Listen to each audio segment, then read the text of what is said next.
I literally gave myself a headache from all of the crying. Hello everybody, it's Casey here, and the Heartstopper show is finally out! What an emotional roller coaster I have been on. I was actually going to film my review straight away after finishing the show yesterday, because of course I watched all 8 episodes in a row and then started rewatching it. But honestly, I was too much of a mess yesterday to be in front of the camera and form words. I still don't think I can form words, so this review is going to be fun. Yeah, I ended up bawling my eyes out at the last episode, and I ended up with a really bad headache. So I figured it'd be best to leave it for a day and then film. So here I am. I took some notes, but barely. I don't even know where to start. So I am just going to jump in and talk about the show as a whole. I'm not really going to do a spoiler-free review section, just because I think it's best to just talk about everything. And I know most of you will have already read the graphic novels anyway, and considering this is one of the most accurate adaptations I've ever seen in my life, if you've read the graphic novels, you will know most of what happens. So let me start off by saying I was very surprised at how the majority of the season was the second graphic novel. In the run-up to the show, we were all kind of discussing where we thought the show was going to end, because Alice didn't tell us how much of the graphic novels were going to be in the show. So I thought maybe it'd be mostly the first graphic novel and then a bit of the second one. My personal theory was that it would end with the rain scene, so with Nick coming to Charlie's house and then Charlie running down the road after him. I thought maybe it'd end somewhere around there, and then after we got the trailer, that I still had that theory because it looked to focus on that scene. Oh boy! Was I wrong. We got the entirety of the second graphic novel. So they managed to keep a lot of what they filmed secret. Even in the trailer, they didn't give that much away. So I was thrilled that we got so much content in this first season. The first 3 episodes were the first graphic novel, and then the other 5 was number 2, with a focus on the other characters that we don't get to see as much of in the novels as well.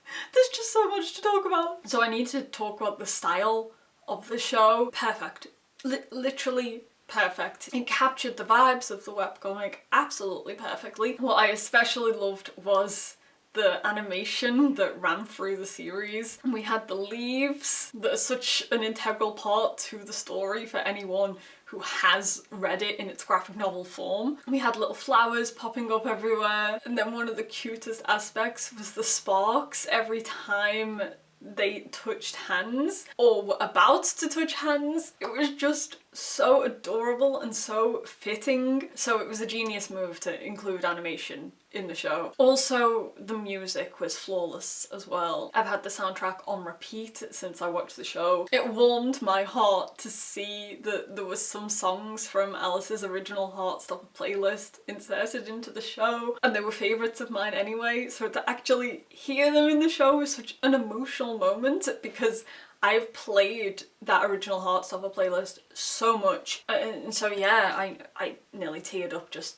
hearing the songs get included. I was an emotional wreck. As an adaptation, it is genuinely one of the most faithful adaptations to the source material that I have ever seen before, and you can really tell that Alice was such a major part in making this show, because it just felt like we were watching a moving version of the graphic novels.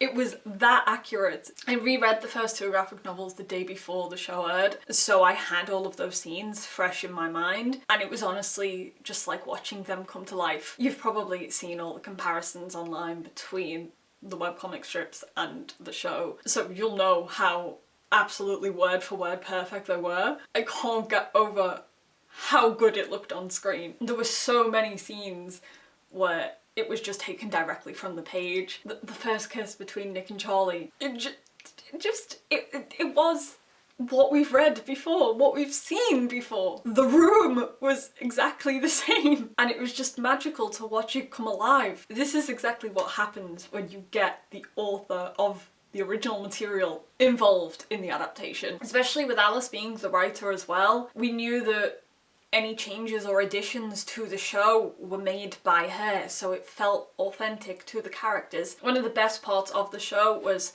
that we got to see more of the other characters as well, and so they got fleshed out more in the show, especially by bringing the girls' school into the show as well. I loved getting to see Elle make friends with Tara and Darcy, which is one of the most wholesome things in the show. And what was really special is that it managed to capture that bond between Elle and the boys at Truham as well, and how much they missed her presence during that first week, especially Tao. I love the detail of him buying her apple juice every morning, and that scene where they're both standing outside the school, clearly looking for each other, but separately. It was so beautiful, and I'm not going to get over it anytime soon. So I have absolutely no structure to this discussion video at all, so I'm just going to jump in and talk about the characters. First and foremost, I just need to praise the actors. I can't believe they managed to find a cast of people so perfect for these characters. It's insane.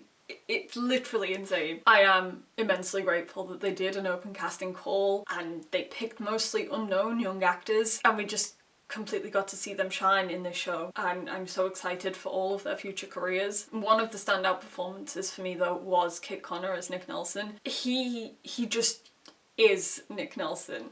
I just couldn't believe how much he managed to bring the character to life. I absolutely adored everything about him. He managed to get across how Nick kind of bends himself to fit into a place in the school, and how he's in amongst all the popular kids but he's also kind of shy and vulnerable as well. It was honestly one of the most emotional things that I've ever watched in a TV show. With his journey and Tara and Darcy's as well, it was so important that they had open conversations about queer labels and figuring out who you are and your identity, because even though we've come a long way in the past decade when it comes to queer representation, I think mainstream media still does focus a lot more on gay men specifically, a gay man's coming out journey. And what I love about Heartstopper is that Charlie is already out and open about his sexuality, and it focuses more on Nick's confusion about what to label himself. They spoke about bisexuality, and Tara and Darcy spoke about being lesbians. And what was so special about that is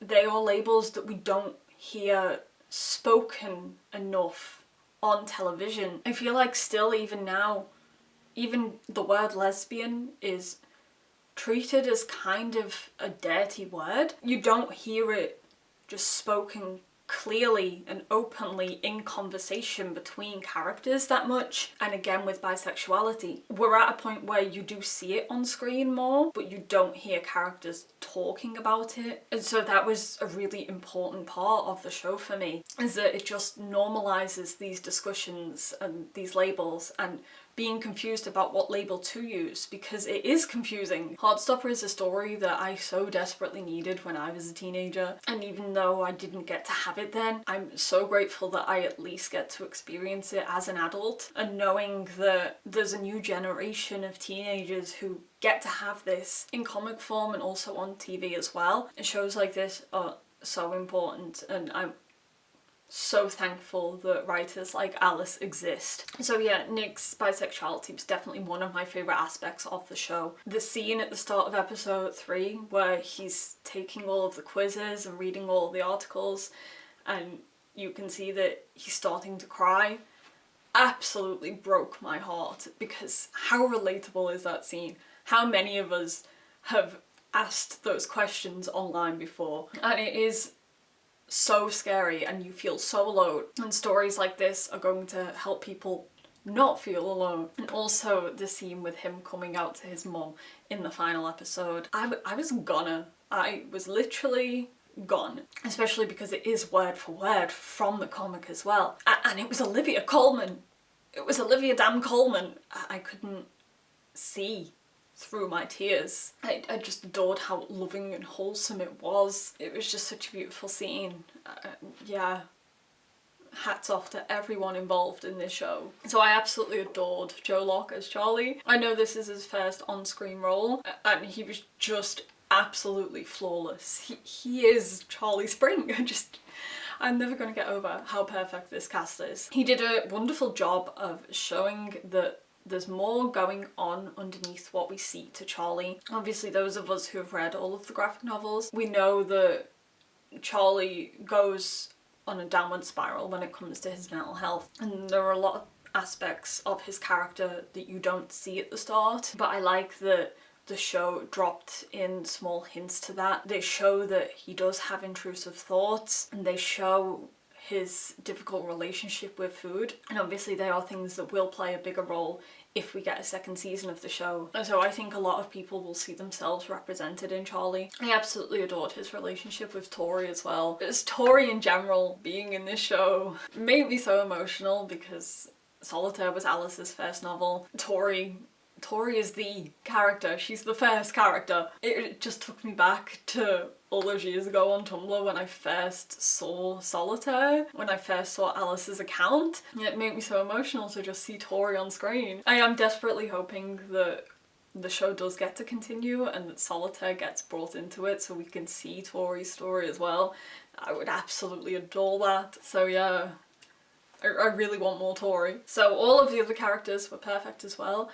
I literally don't have a bad word to say about anyone. Darcy's one of my favourite characters, so to see her on screen was just such a big moment. And they got her comic timing down perfectly. All of the little scenes of her that I love, like her scaring Tara with the trumpet, they were all included. I loved that they had an episode that focused more on Tara and Darcy as well. Episode number 6 called Girls. We got to see how coming out affected Tara and how casually cruel people can be, especially in high school, and that's stuff that we don't really delve into as much in the comics, but we had a chance to explore that in the show, and I'm really thankful for that. And then we have Tao and Elle.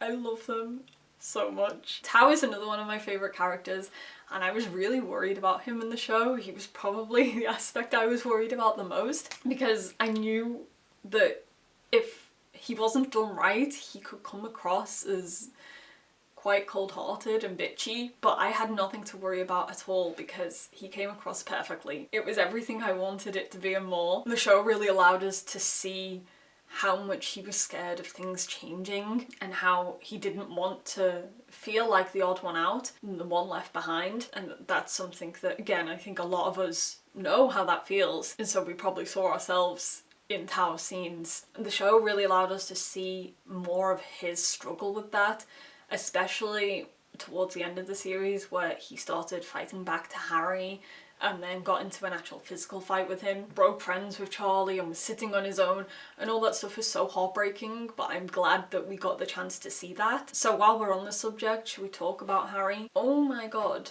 has there ever been a boy as annoying as Harry? I mean, he's annoying in the graphic novels, but oh my god, he's a million times worse in the show. I'm not a violent person and I would never wish violence against a minor, but if I had the opportunity to punch him like Nick Nelson did, he just grated on me so much. And then Ben as well. How terrifying was Ben in this show? There were moments where it felt like I was watching a horror show because he would just jump scare me. In the first episode when he was waiting for Charlie after rugby practice, and you can see him through the little square window in the corridor, jumped out of my skin. And then after the cinema where he approaches Charlie in the car park, I didn't know Heartstopper was a horror. But all of those scenes were handled so well. The ones with Harry got across perfectly how much casual homophobia you get every single day, and how teenage boys especially laugh it off as banter, and you get people arguing in their defense like, boys will be boys. No they won't, and they deserve to be called out on their bullshit. So we did have 2 new characters as well. We had Isaac, who was put in the show in place of Aled. For those of you who don't know, Aled is one of my favourite characters that Alice has created. I absolutely adore him, and I understand completely why he's not in the show, because he does have a bigger story to tell. You know, it was still heartbreaking to not see him there. However, I do adore Isaac, and I'm glad that they brought him in. And I love that in the bowling alley scene, he was reading Radio Silence. But yeah, I love the introduction of Isaac. I love how he just read throughout everything. What a relatable king, honestly. And then the other new character we had was Imogen. Imogen was added in for a bit of drama, really, because she had a crush on Nick. And you know what? It could have gone a lot worse, so I'm glad that it ended happily and healthily in the end. I loved the conversation that Nick had with Imogen when he told her that he didn't feel that way about her, and I loved that she was smiling in the last episode when Nick and Charlie walked off together. But yeah, there were moments in that show where I just wanted to tear my hair out because she was there. She was a hilarious addition to the show though. I think she added some great comedic scenes. So yeah, I liked the introduction of new characters. It made things more exciting because they were people that we didn't know. So I quickly wanted to talk about some of my favourite scenes in the show. There are too many, and I've definitely forgotten most of them because the minute I press record I always forget everything that I want to speak about. But one of the main standout scenes to me was the party in episode 3 when Tara and Darcy finally kiss in an open space surrounded by other people, and you just have Nick standing at the side watching them and smiling. I just thought that was such a beautiful moment. The lighting in that scene as well, because you had rainbow colours behind Tara and Darcy. It was just so gorgeous and exactly what I wanted from this show. And absolutely joyful. And then of course you had the first kiss between Nick and Charlie in that episode as well, which was another absolutely perfect scene. I loved everything in episode 8. The beach scene, the photo booth scene, Nick's coming out. You literally can't ask for anything more perfect. I think also every conversation that Nick and Charlie had was spot on. All of the talks between Tao and Elle, I loved so much. It's impossible for me to describe how much I loved everything. It's definitely the most content I've ever been with an adaptation, just because it took absolutely nothing away from the graphic novels. It gave us everything that we loved about it and then more. So I honestly just can't fault it in any way. Another thing that I wanted to talk about quickly as well was that they kept the show for a younger audience, because what we have to remember is that Alice is a YA writer. This comic has always been aimed at a young adult audience. And what we see a lot when YA gets taken and adapted is that they do tend to age things up a bit, and they'll age up the characters, and they'll also just make it more mature, either in the form of sex scenes or violence or whatever. When it comes to Heartstopper, they kept it for a younger audience, and I just think that's so important, because even though us adults can enjoy it as well, and so many of us did love it and see ourselves, our younger selves, represented in those characters, it's this generation of young people that need to see these sort of things openly on screen. And so I'm really glad that they cast actual young actors in these roles and kept it with that YA rating. And I know there's probably a few people that disagree with that because they'd rather it be aged up. I've seen 1 or 2 reviews mention that as a negative thing and just, you know, wave it off as a kid's show. And it really pisses me off, because there are just so many shows now that when it comes to representing teenagers, it only shows the wilder side of teenagers. It shows the drugs and the hardcore parties and the ridiculous amounts of unrealistic sex they're having. And whilst that is relatable to young people, it's not for everyone. And so yeah, I just think it was really important to keep this a show that a younger audience can enjoy as well. Especially when it comes to British shows, because we don't really have many British shows that are aimed at teenagers. We have stuff like Sex Education, which is a lot more adult, even though it's supposed to be about teenagers. It always feels more mature. When I was a teenager and I was seeing teenagers portrayed like that, I always remember just thinking, well, that's not me, that's not what I'm doing. Am I strange? And so I'm just really glad that Heartstopper exists, and I wish I'd had something like it when I was young, but I didn't. So So I watched... I have not been on the floor the whole time. She has, she's been literally lying there. So I watched the show with Laura, obviously, my sister. So, what are your thoughts? Well, as someone who's bisexual, it's an important show, and Nick is my favourite character in the novels, and was in the TV show because he was just incredible. Blorbo from your TV show. Blorbo from my TV show. Having those scenes of him figuring out he's bisexual is so important. There's a few scenes. There's him on the laptop doing like the quizzes, and that's whatever. That's sad. Relatable, but you know. But when he's watching what I presume is like a vlogger talking about what actual bisexuality means, and it shows him doing that twice. Yeah. And then he comes out and tells Charlie, I think I'm bisexual, I think that's me. Yeah. Something about that hit me and I started crying immediately because of course there's so many bi characters in TV shows, they're bi-coded, or they do the bisexual lighting, or they just show them in a relationship with a man and then show them in a relationship with a woman. But this is the first time to me that I've ever seen someone say on screen, I'm bisexual. Yeah.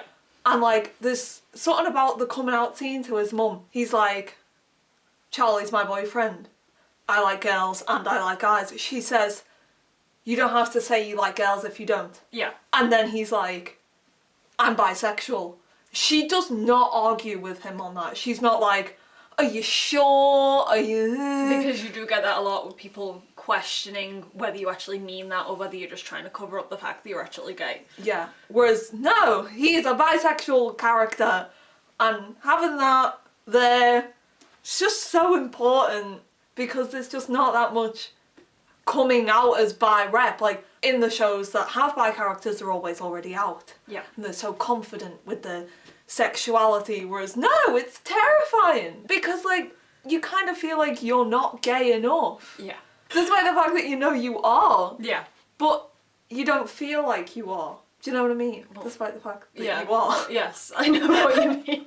So yeah. Yeah. It was incredible. Yeah. I cried. A lot. And then ended the show and then cried again, and then several hours later cried again. Cried again. Lots of crying. Right, Laura's going back to her hole now.